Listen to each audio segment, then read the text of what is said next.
Hey guys, welcome to the last episode of Journey to the NFR. This is episode 7. Huge shout out to Cinch Jeans. As you have heard, they're a household name in rodeo, and their partnership on the documentary is a blessing. With that being said, this is the last episode of Journey to the NFR. I hope you all enjoy. Thank you for watching, and let's freaking rodeo.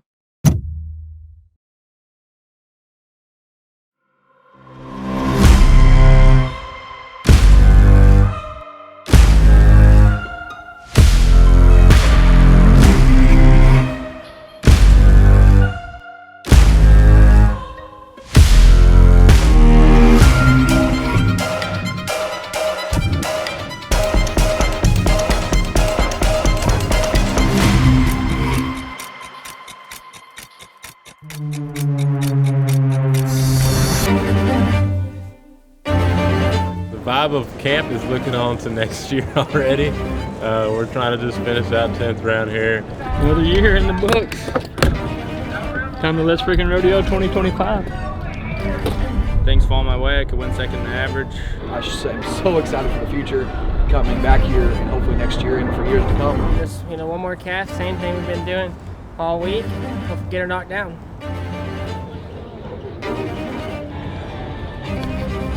Jeff Meaderslaw and Butch Knowles get ready for high drama. That's how I would describe it. So much is going to happen. They got past round number 9. They get into round number 10. Tonight is the night that these Cowboys and these Cowgirls dream of. It's crazy, isn't it? You go all year. You go all those thousands of miles. You go 9 go-arounds here at the NFR, and yet it boils down to one rider, one run. See who's going to win a world title. Talk about pressure. It doesn't get any bigger than that.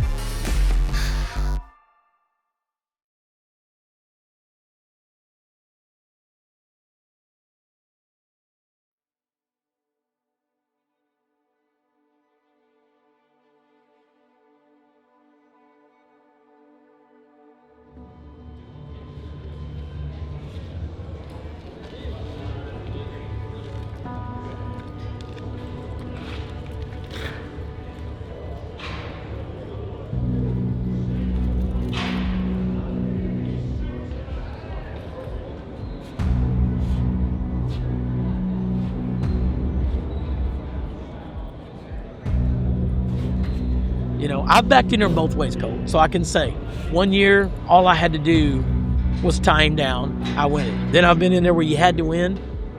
Neither one is easy because you've got so much riding on one run.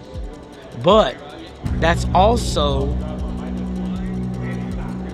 the one that brings out what's down deep.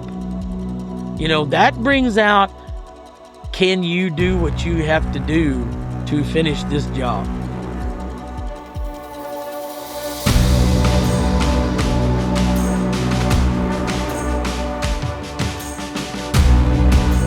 All had a chance to win the all-around championship. It comes down to one run. One run.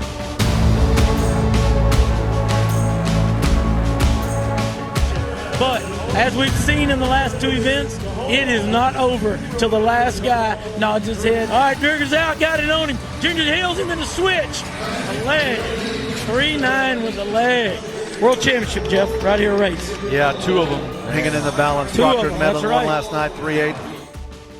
Coleman Proctor out in front of the all-around world standings. With so much on his mind right here. What a cool customer. How can he not root for Coleman Proctor? Junior goes first. He roped the leg. If he ropes 2 feet, they win the go-around. Move up a spot, he wins enough to win the all-around.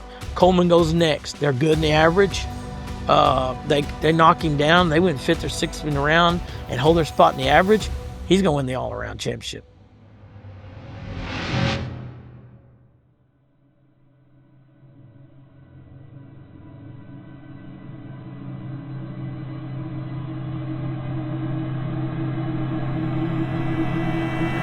Oh, man. Yes. That's what pressure can do right there, Trying to win it all, but don't get a catch, doesn't get a throw. Pressure was on. It comes down to, it's not about the cameras and it's not about that's all good. Don't get me wrong. You're good for the crowd and you're good for the people. But let me tell you something. It comes down to you put all that out, and it's you and what you got in your gut to get that done. Get to really really quick. Here comes Real Ty fast. Harris. All right, Ty, if you can stand him up, got to whip him down. Oh, man. He's got it. That calf did not want to get up. Yeah, they're going to make him Hey, get but him you know up. what? I'd have tried him too. I've tried a few like that myself.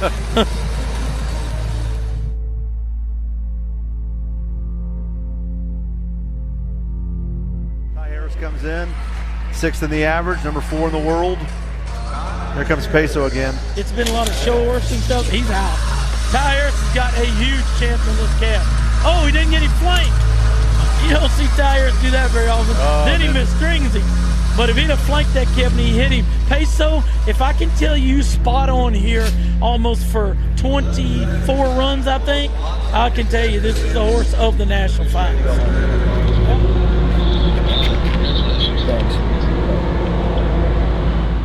You ready to go home, you said? Ready to go home, man. We'll be back next year. Dad, gum.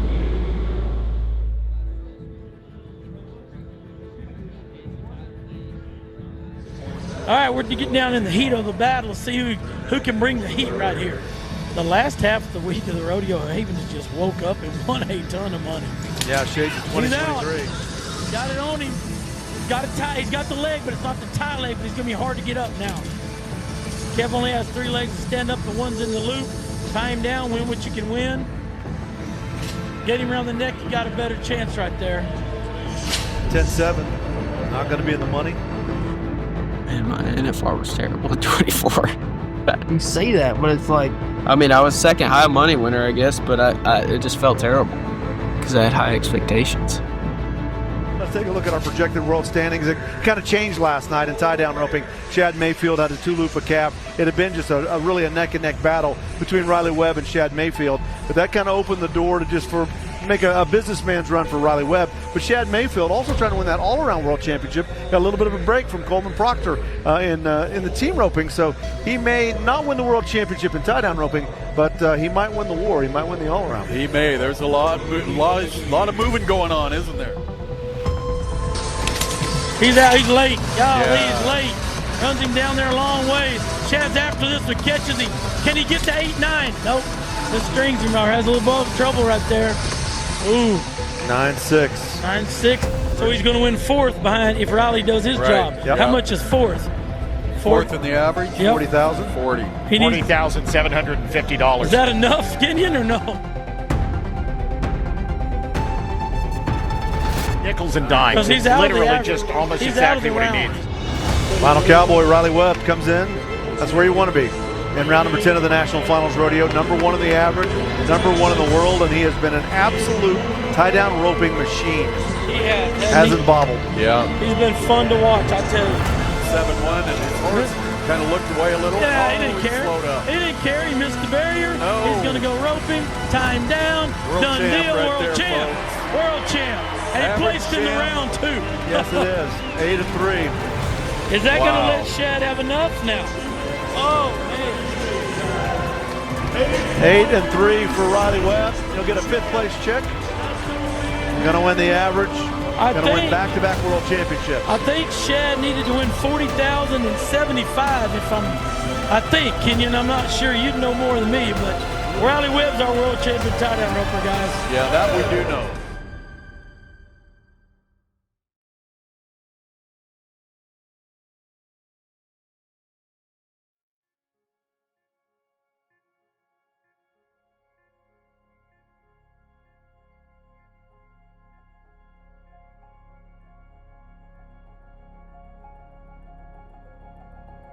The ball was in Coleman Proctor's court. It was his to win that night. That was crazy watching the team roping. I remember I was walking into the tunnel, watching it on my phone. And I said, I can't watch this. I put my phone up and I look up and they got a TV down in the tunnel and Coleman Proctor's back in the box. I'm like, gosh dang, what's about to go on right here? Am I gonna, still have a shot tonight at a go buck? And he went for it and he missed. And that's when I was like, I backed in the box, just thinking 10 flat, 10 flat, 10 flat. And I was late on the barrier, just kept all but. I rope her, I'm like, oh yes, I got the calf, thank God, I got a chance. And I missstring the calf, what's going on in my head right now. It's like, oh, the clock's just ticking. And I finished through my run, and I look up at the clock, and I'm 9.6, and I was like,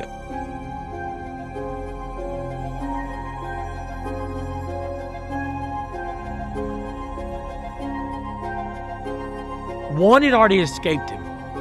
He knew that. That one was gone. Riley Webb had that one. So, boy, to lose two that day would have been a, pretty hard hit. I'm glad to see him stand up and take that one back. Just like I said, nobody was talking about the defending champion. You know what I mean? Just come off all-time earnings record, regular season earnings record from the year before, first world championship, and before the NFR. Not a word. So to back it up in the fashion I did, being that far behind and winning, that much at the NFR, it was Riley won 3 out of the first 4 rounds, winning the average by 10 seconds. You look back at the finals this year, okay, we come in there and Shad's won everything and he's got this big lead. It's his. But after the first 2 or 3 rounds, Riley Webb has done said, hey, hold my Dr. Pepper a minute because I'm going to show you something. And I'd be dang if later in the week we didn't go back to those first couple rounds and say, that's what started all. $670. That's how much I won the all-around by. Looking at the times, if I go 9-1, like that's not even a good run on that calf. If I just tie him down in 9-1, that's 5 seconds. That takes me to 92.8 in the average. That's an extra 40 grand. And look, now you look back, Shad's not your all-around world champion. It's just a crazy sport.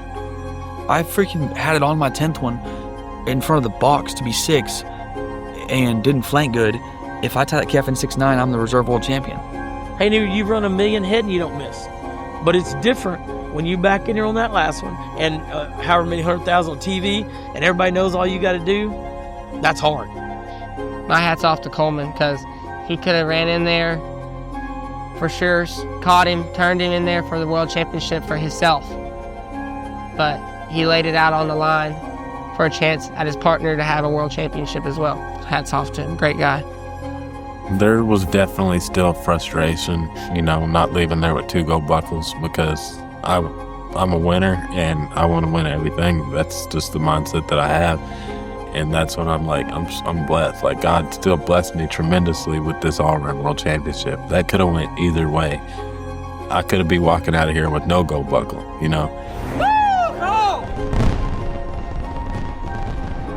Yeah, no, we and Riley are very competitive. Pretty sure a few other specific calf ropers didn't like me at that moment because I called them out about chasing their record. If he's out, he's got it on him a big chance. Caught him in the air, he's going to be 6 easy. Oh, hangs a wrap, still 6'9".